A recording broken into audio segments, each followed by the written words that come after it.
नमस्कार मंडळींनो. जर तुम्हाला पाठीचा त्रास असेल, तुमचं कंबर दुखत असेल, खांदे दुखत असतील, त्यानंतर तुमची मान दुखत असेल, यामध्ये जसं की तुम्ही ऑफिसमध्ये काम करत असाल, कम्प्युटरवरती जास्त वेळ बसत असाल किंवा तुमचा जो आहे सिटिंग जॉब आहे, ज्यामुळे तुमची खांदेदुखी, पाठदुखी, मानदुखी हा जो त्रास आहे तुम्हाला नेहमी होत असेल, तर आज आपण असं एक आसन बघणार आहोत, ज्या आसनामुळे जे आहे तुमची पाठ, मान, खांदे हे जे दुखणं आहे हे कमी होईल आणि जर स्टिफनेस असेल ती सुद्धा फ्लेक्झिबिलिटीमध्ये जे आहे बदलून जाईल. तर या ठिकाणी आपण जे आसन बघणार आहोत त्या आसनामुळे तुमच्या खांद्यांना, त्यानंतर मानेला, पाठीला, तुमच्या मणक्यांना म्हणजे तुमच्या पूर्ण स्पाईनला जे आहे फायदा राहणार आहे. याचबरोबर तुमच्या पायांना, जर तुम्हाला सायटिकाचा प्रॉब्लेम असेल, त्यानंतर तुम्हाला गुडघ्यांचा त्रास असेल, तर यामध्ये सुद्धा तुम्हाला हे जे आसन आहे तुम्हाला फायदेशीर ठरणार आहे.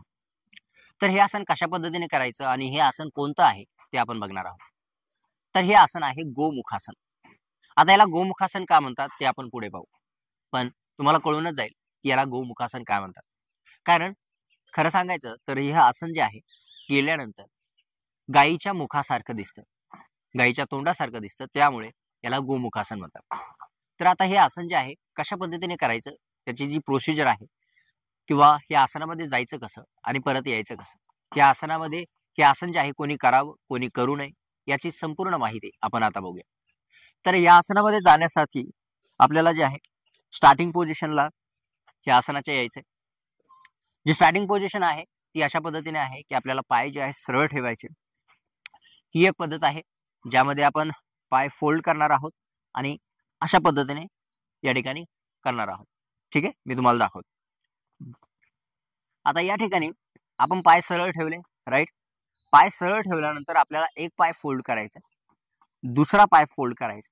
आता आपला जो डावा पाय आहे तो खाली येईल, डावा गुडघा समोर येईल आणि आपला डावी हील जे आहे, टाच जे आहे उजव्या हिप्स साईडला असेल. त्यानंतर उजवा पाय, उजवा गुडघा डाव्या गुडघ्याच्या वरती आणि आपल्याला जे आहे प्रयत्न करायचा आहे की डावा आणि उजवा गुडघा जो आहे तो एका रेषेत असला पाहिजे, अशा पद्धतीने. ठीक आहे, या ठिकाणी बघू शकता माझ्या दोन्ही टाचा जे आहेत दोन्ही साईडला आहेत आणि गुडघे जे आहेत एकमेकांवरती आहेत. तर आता हे आसन करताना काळजी पण घ्यावी लागते आणि या आसनाचे भरपूर असे फायदे आहेत, जसं स्त्रियांसाठी सुद्धा आहेत, त्यानंतर पुरुषांसाठी सुद्धा आहेत. जर पुरुषांमध्ये प्रोस्टेट ग्लँड जे आहे जास्त त्याची ग्रोथ झालेली असेल त्यांच्यासाठी सुद्धा या ठिकाणी आहे. ज्यांना हायड्रोसिलचा प्रॉब्लेम आहे त्यांना सुद्धा हे आसन खूप फायदेशीर असणार आहे. त्यानंतर स्पर्म क्वालिटी, स्पर्म काउंट जे आहे ज्यांचा कमी झालेला आहे त्या पुरुषांसाठी सुद्धा हे आसन एक रामबाण आसन म्हणून तुम्ही याचा वापर करू शकता. ठीक आहे, रेग्युलर बेसिसवर तुम्ही जर प्रॅक्टिस केली तर तुम्हाला ज्या काही समस्या असतील त्या सर्व जे आहे या ठिकाणी कमी होऊ शकतात. फक्त रेग्युलर बेसिसवर प्रॅक्टिस करायची. ओके, तर आता यामध्ये जे आहे पुन्हा एकदा प्रोसिजर बघा. आता ह्या पायाने दाखवतो. ज्या वेळेस तुम्ही पाय फोल्ड करता त्यावेळेस तुम्हाला डावा जो पाय आहे तो खाली ठेवायचा, अशा पद्धतीने डावा गुडघा समोरच्या दिशेने असेल. त्यानंतर उजवा जो गुडघा आहे आपल्या डाव्या गुडघ्याच्या वरती आला पाहिजे, अशा पद्धतीने.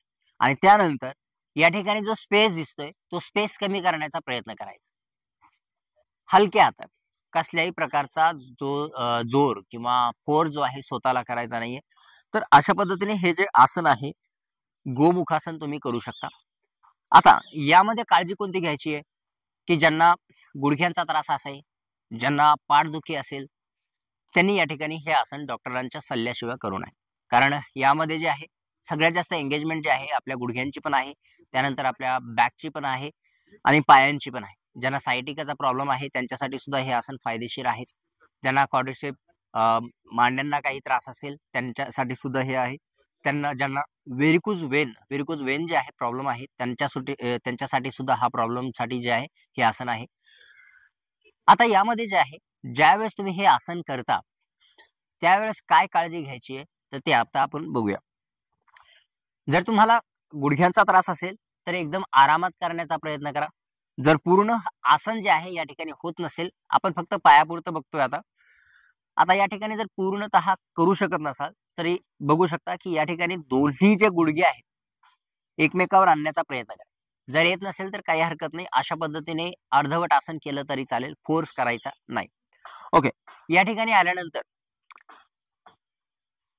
आता ज्यांच्याकडून हे आसन होतंय, ज्यांना गुडघ्यांचा त्रास नाहीये, की जे आरामात करू शकतात, त्यांनी प्रयत्न करायचा की जे आहे आपले जे गुडघे आहेत अशा पद्धतीने एकमेकावर आले पाहिजे. आता हे झालं पायांपुरतं, लोअर बॉडी. आता यामध्ये अपर बॉडीचा काय उपयोग आणि कशा पद्धतीने ते काम करेल, तर यामध्ये या ठिकाणी बघू शकता की हे जे लोअर बॉडीचं आसन जे आहे म्हणजे पायांचं आसन जे झालेलं आहे या ठिकाणी. आता अपर बॉडीचं काय करायचंय, तर आपल्याला एक पाठ अशी वाकवायची नाहीये, पाठ एकदम सरळ ठेवायची. ठीक आहे, आपली हनवटी पॅरलल असेल अशा पद्धतीने. ओके, आता यामध्ये काय करायचं आपल्याला की जो पाय वरती आहे तोच हात वरती घ्यायचा आहे आणि आपल्या पाठीवरती ठेवायचा.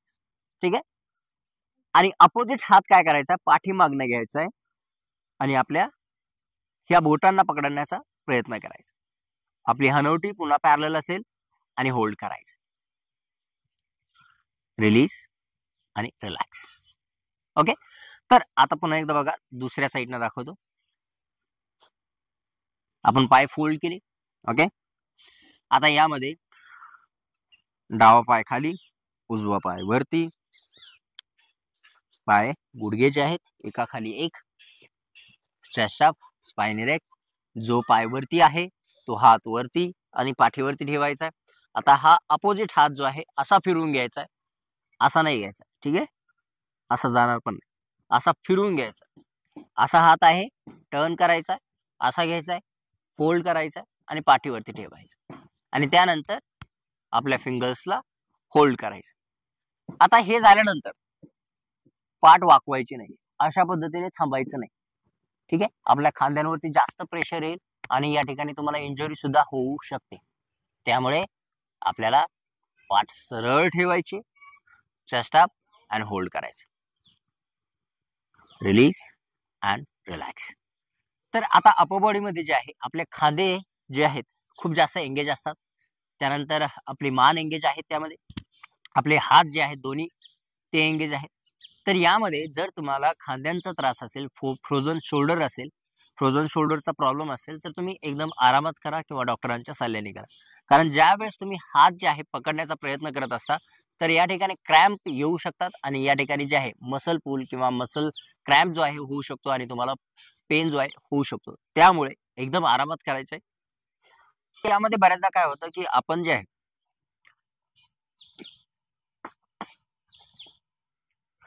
बऱ्याचदा असं होतं की आपण आपला हात जो आहे पकडू शकत नाहीये, तर त्यावेळेस काय करायचंय की आपल्याला एक छोटा टॉवेल जो असतो तो घ्यायचा आहे, वरच्या हातामध्ये पकडायचा आहे, खाली सोडायचा आणि खालच्या हाताने शेवटचा जो भाग आहे तो पकडण्याचा प्रयत्न करायचा. अशा पद्धतीने असा पकडला,